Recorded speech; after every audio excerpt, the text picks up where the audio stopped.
असदुद्दीन ओवैसी ने ट्रंप को नोबेल पुरस्कार देने की पाकिस्तान की कोशिश की आलोचना की। उन्होंने कहा कि जब अमेरिका ने ईरान पर बमबारी की और नेतन्याहू को फिलिस्तीनियों को कसाई कहा। नेतन्याहू जो एक बहुत बड़ा गद्दार और बच्चों का कातिल है, जो इजराइल का पीएम है, वहीं अमेरिका वो भी इन बच्चों के कातिल में बराबर का शामिल माना जाता है। और असदुद्दीन ओवैसी साहब ने अमेरिका द्वारा ईरान के खिलाफ सैन्य कार्रवाई तेज करने के दौरान नोबेल शांति पुरस्कार के लिए ट्रंप को पाकिस्तान द्वारा नामित किए जाने की आलोचना की। उन्होंने कहा कि नेतन्याहू को फिलिस्तीनियों का कसाई करार दिया गया। वहीं मध्य पूर्व में बढ़त तनाव के बीच भारत के लिए संभावित नतीजों की बहुत बड़ी एक चेतावनी है।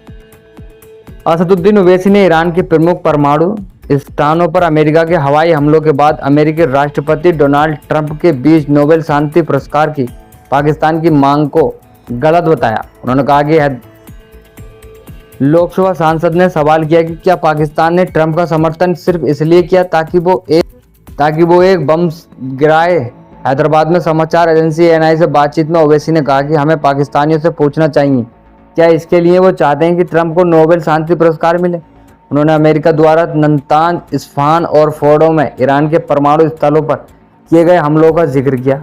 पाकिस्तान सरकार ने पिछले सप्ताह सोशल मीडिया प्लेटफॉर्म एक्स पर एक बयान में कहा था कि वह ट्रंप को नोबेल शांति पुरस्कार के लिए नामांकित करेगी। जैसा कि द हिल सहित अमेरिका के कई मीडिया आउटलेट्स ने बताया कि आज उनका पर्दाफाश हो गया। AIMIM नेता ने पाकिस्तान के सैन्य पक्ष का भी मजाक उड़ाया। उन्होंने 22 जून को कहा कि पाकिस्तान के जनरल सेना प्रमुख असीम मुनीर ने इसके लिए अमेरिकी राष्ट्रपति के साथ लंच किया था और आज उन सभी का पर्दाफाश हो गया। अमेरिकी अधिकारियों ने रविवार को कहा कि देश की सेना ने 14 बंकर बस्टर बमों, 2 दर्जन से अधिक होक और मिसाइलें और 125 से अधिक सैन्य विमानों का उपयोग करके ईरान के मुख्य परमाणु स्थलों को नष्ट कर दिया। इसमें ज़्यादा नुकसान तो ईरान का नहीं हुआ है जितना बताया जा रहा है, उससे बहुत ही कम हुआ। ये हमले मध्य पूर्व में चल रहे संघर्ष में वृद्धि को दर्शाते हैं, जिसके साथ इसराइल ने 13 जून को ईरान पर हमला करना शुरू कर दिया था। अब ईरान ने जो हमले करे हैं इसराइल पर, तो इसराइल में तबाही नजर आ रही है चारों तरफ। समाचार एजेंसी AP ने एक मानवाधिकारी समूह हवाले से बताया कि ईरान पर इजरायली हमलों में अब तक कम से कम 950 लोग मारे गए और 3450 घायल। इसी बीच ईरान के हमलों में इसराइल में तो हज़ारों से भी ऊपर लोगों की मौत हो चुकी है शायद, और घायल तो बहुत हैं। शहर के शहर तबाह कर दिए गए।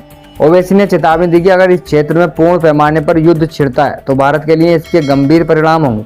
उन्होंने ANI से कहा कि हमें यह भी याद रखना चाहिए कि खाड़ी और मध्य पूर्व में 16 मिलियन अधिक भारतीय रहते हैं और अगर उस क्षेत्र में युद्ध छिड़ता है, जिसकी दुर्भाग्य से बहुत संभावना है, तो इसका वहाँ रहने वाले भारतीयों पर गंभीर प्रभाव पड़ेगा। ओवैसी ने कहा कि यह क्षेत्र भारत की अर्थव्यवस्था के लिए महत्वपूर्ण है। उन्होंने कहा कि भारतीय कंपनियों ने इन सभी अरब देशों से खाड़ी देशों में जो निवेश किया और विदेश निवेश का एक बड़ा हिस्सा इस क्षेत्र में आता है।